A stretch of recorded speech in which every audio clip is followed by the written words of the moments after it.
What is up guys, welcome back to another video. Today we're going to be doing a deck profile here for my Bakugan deck. It's very different for today's one because we actually have 3 different attributes. Normally I play 2 different attributes with a splashing of Auralus just to give us a bit of a power boost. But with this particular case, having 3 different attributes definitely does change up the dynamic of the deck itself, changing up all the interactions because you have so much variety in the deck itself that you can't really predict what you're going to get, and so you're going to have to bench off kind of a bit of luck for a bit of the synergetic plays over here. But with that being said, I'm sure you guys are actually very curious to know what Bakugan I am actually playing in this particular deck here. So I'm just going to move these aside and we're just going to show which Bakugan we actually have. So the first Bakugan we have here is Dragonoid, just a regular core version of it. I don't really think the Ultra version would actually work that well in this particular deck. However, with this particular core version, you have a double helix option, which is definitely nice because firstly, it only deals 4 damage, which is not too bad, but its power is only 200, which is obviously going to be really bad. However, combined with the fact that if it lands on a double helix Bakucore, which in this case you actually have 4 in the deck, you're going to be doing pretty well because this will always be at plus 400 B power as well, meaning it's technically a 604. Overall, that's really good stats and I really can't complain about that. And being that it's also offering us a Ventus attribute as well, gives us a lot of great cards to actually manipulate the B power of your opponents, or even manipulate your own cards as well in advantageous kinds of ways. However, with that being said, the next Bakugan we actually have here, which kind of adds to the synergy, is the Pyrus Ultra. Pyrus Ultra, being that he is an Ultra Bakugan, gives you the advantage in itself, being that they could actually jump up and pick up another one. But it also offers us a double helix and a shield. Now the regular shield is okay, but the double helix is kind of what we want in this particular case to allow us to actually maximize Dragonoid's actual power itself. But with that being said, it does have 300 B power and 5 damage. Now it doesn't seem like it's that great, it's more so the core power that we want and the fact that it's an ultra. But you also have to keep in mind that we do have Pyrus cards, and Pyrus cards, it kind of makes sense. A lot of Pyrus Bakugan, they actually have quite low B power, and it is quite rare to find a Pyrus Bakugan with high B power. In fact, there's only a select few that actually have 600 or more. But with that being said, their cards do actually make up for it, so even though we have a Pyrus Ultra with only 300 B power, our cards will definitely help boost up its B power. Next we have here Webem Ultra. This is the final Bakugan for our deck. It again also offers us the double helix, which is why we're actually playing it, and a shield as well, which is not too bad, but then it's an Ultra Bakugan, so again you get that advantage of it being able to jump up. However, for its stats we have here a 400 to 3, which is overall just so-so. It's, if anything, it might borderline be worse than Pyrus Ultra, but with the extra 100 B power, it is a, I don't know, I mean it's arguable as to which one is actually better in this case, but I do think that B power is slightly more important for the fact that if your opponent pulls up any flip cards, then the amount of damage you deal to your opponent is irrelevant because they will just negate it anyway. So this is pretty much our lineup, And now you guys are wondering, what do we have for the cores? Well, for the cores, obviously you guys play what you want to benefit with, but for my case, I'm playing with what I am limited to owning. So with that being said, I have over here plus 400 for the 2 shields, where it's only limited to Pyrus and Darkus, which means it won't actually work on Dragonoid, but at the same time, it also won't work on your opponent's Bakugan as well. It doesn't matter if it doesn't work on Dragonoid, because if I am playing the Dragonoid, I'm going to try and roll it onto my double Helixes. And these here are my regular shields, so it's not like I have any intention to roll the Dragonoid on here anyway. It's going to be either Hydrus Ultra or Weapon Ultra that I'm actually going to put on these, which means they're going to get the benefits of this, which is great given how low their B power actually is. As for the double helix cards, I'm playing a good variety. I'm playing a plus 600 -3, which could work out okay, I guess, but it does take away all of Webham's damage. But you could always just increase it with your own action cards anyway. Hydrus Ultra actually suits well with this particular card for the fact that it has 5 damage, so even if it loses 3, it's not a big deal, but the plus 600 B power is definitely nice. And then of course we're also playing here the plus 500 -1. It's a lot better compared to this for the fact that you're only losing out on 1 damage, but you're increasing it by 500 B power, which is still definitely worth it in this particular case, or this particular lineup of Bakugan. So now that we've actually gone over all of these, now let's actually go off the deck itself. Alright, so for the deck, we're going to start off with our Pyrus cards, and the first card we have here is Power Ritual. Power Ritual is only a one-off in this particular deck. It is a cheap 1-cost card, however it gives you plus 1 energy for each Bakugan or Bakucore that your Bakugan actually hold.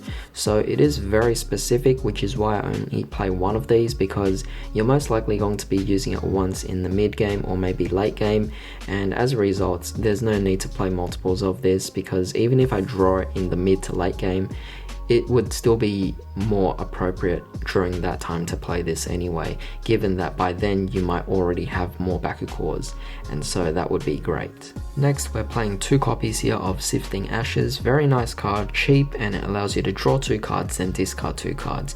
It might seem counterproductive to actually do this because you're just decking yourself out, but you have to keep in mind that sometimes you don't want to get cards and you want to draw into some better options here, so it's a great way to actually recycle or reorganize what you have in your hand, giving you a more advantageous situation. Moving on to 2 costs, we're playing over here a Fire Boost. Fire Boost is amazing for the fact that it gives simply plus 400. It makes a huge difference even though it seems really less, but with the low cost, it's definitely well worth it. Moving on, we're also playing over here 3 copies of the Hyper Hydrus Ultra. It's a 2 cost, so it's extremely cheap, but it boosts your Bakugan's B power by up to 600 and then your damage output up to 6, which is absolutely amazing because combined with your Bakukores, combined with all the previous action cards that could actually boost up your B power or your damage, it definitely is a really well worth playing card here. And we're playing 3 for the fact that it just maximizes consistency, and the fact that you can get it out potentially on your second turn, assuming you already have it in your hand, will definitely be quite an amazing combo right off the bat. Next, for 3 costs, we're playing over here a Song of Fire. Simply gives us 5 damage. Now of course you're paying 3 damage to begin with, but as an overall, you're going to be netting plus 2 energy, which is definitely going to be really amazing here, and this will allow you to actually kind of get the advantage in the early game. Now as for 4 costs, we're playing over here 3 copies of Magma Boost. Simple card, again, it's plus 400, which is not too bad. It works more so in the mid game at this point, and you are getting a plus 700 B power, so you are trying to do your best here to go for the victory. Final Pyrus card, we're playing actually a 6 cost. It might seem expensive, but hey, it's okay.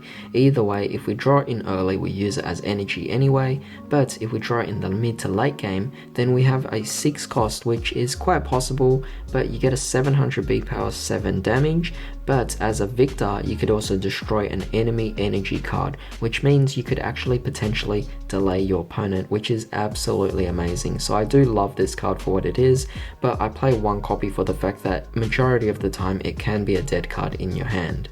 Now we're moving on to Darkus Bakugan. We're playing 3 copies here of Punish. It's 2 costs, so it's very cheap, but it chooses one player to discard a card. Again, similar case here, it kind of synergizes with this in a particular sense that you are delaying your opponent in some sort of way, or at least you're putting them at a disadvantage. In this case, you're getting rid of more resources in their hand. As for 3 costs, we're playing another flip card. It is very cheap at 3. It's a Cease Outsiders. Simply anything that is not a Darkus will get negated. So it's definitely really amazing, and there's really nothing else to really say about it. As for 4 costs, we're moving on to the mid game again. So we're going to be playing here 3 copies of Prismatic Bolt. I absolutely love this card for the fact that not only does it boost the damage, which you are definitely going to lose off some of your Baku cores, but you're also giving B power as well, and together it kind of has that small combo in the card itself for the fact that it gives not only B power but also damage, and for the fact that you're kind of making up for your downsides, I think this card is definitely well worth it. Finally, for 5 costs, we're playing here 2 copies of Gravity Shift. I absolutely love this card. You choose any Bakugan, well, most likely your own, and your opponent gets to choose whether you give it 1000 B power or 10 damage, and your opponent will most likely try to go, hey, let's just give you 10 damage, which that's fine because the remaining cards in your hand would most likely be boosting up the B power. So it depends, but most of the time you could predict that your opponent will choose the damage instead because they might be benching on, or at least counting on, their own cards to, well, pretty much for their flip cards to actually come out. So Gravity Shift is definitely a very fun card. It's definitely a risky card, but it still adds a bit of fun to the element itself.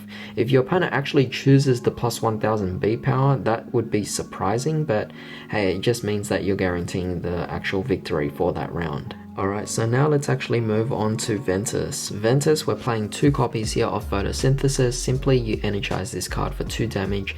It's really amazing, just sets you up for your following turn.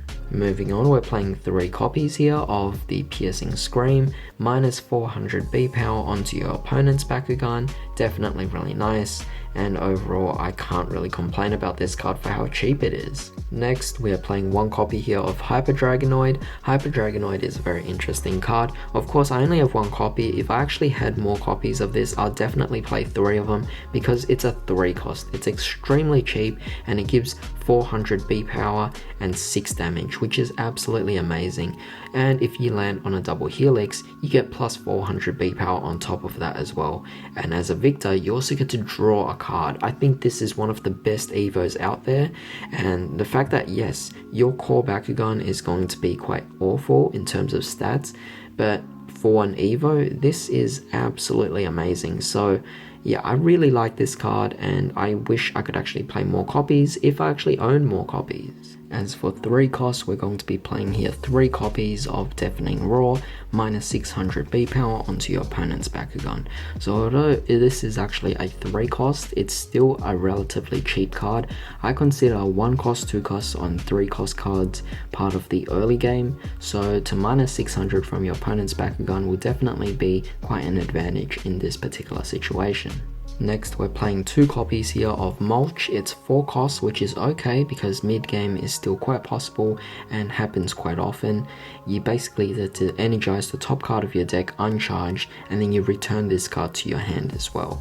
Absolutely amazing, and I do like this card for the fact that it kind of sets you up for an advantage later on, because the final card we're playing in the deck here is 3 copies of Ventus Trap. It's 5 costs, which kind of moves us on to almost the late game, but I still would consider this a mid-game card considering the fact that we actually have Energize, which is absolutely amazing.